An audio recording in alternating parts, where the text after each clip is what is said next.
So this research paper looks at the first ever global population estimate for Weddell seals, which are a really important predator species in the Southern Ocean, and they live right next to the Antarctic continent on what we call fast ice. And so the reason this is so important is because there's no other way to get this information than through citizen science, which is one of the ways in which we approach this work. To do this research, what we did is we worked together with some crowdsourcing, so working with volunteers, to look at high-resolution satellite images, just like you might see on like Google Earth. And we asked folks to come and help us determine whether they saw seals on these images or not. And then we went back to the places where there were seals and asked people to count them for us. And so, though it was a very straightforward process, it was actually very involved, and it took hundreds of thousands of people to come together and help us out with this research. Well, the reason Weddell seals are so important is because they're a key indicator species for the Southern Ocean for two primary reasons.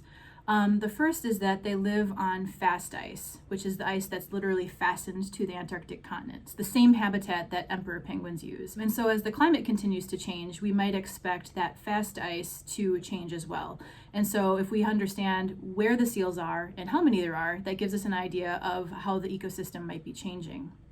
The other reason Weddell seals are so important to understand is because they prey on Antarctic toothfish, which ends up on our plates as Chilean sea bass. And so not only do they give us an idea about climate change, but they also give us an idea about how the ecosystem might be functioning, because Antarctic toothfish, or Chilean sea bass, are a really important part of the Antarctic ecosystem. Part of the reason this work is so cool and unique is because Weddell seals live on this fast ice, which is right next to the Antarctic continent, but it's really inaccessible and it's really difficult to get to. And so if we wanted to, go and fly planes and, go on skidoos and try to get to most of the places where these seals live, that's just not possible. And so the only way to actually have a concurrent picture of what's going on with these populations is to do it with satellite imagery, which is literally taken from space. Part of this project that I think is wonderful and fairly unique is that it's very straightforward. The seals look like little black blobs on this white ice. And so when you're looking at the image, on your computer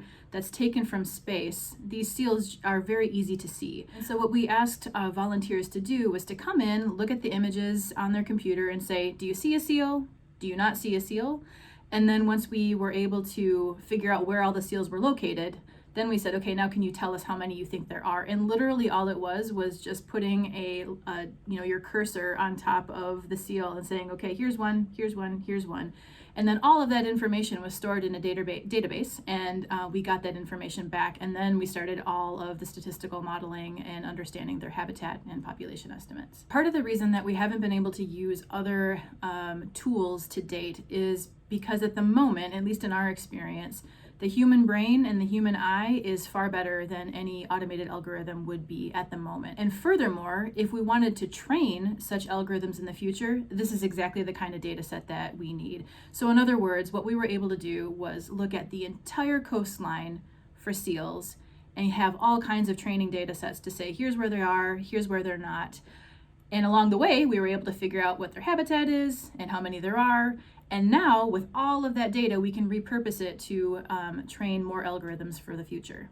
Well, part of the thing that really excites me about this work is not only did we show that, with lots of help, something this big could happen. We can actually come up with a first ever population estimate for a really inaccessible species like the Weddell seal.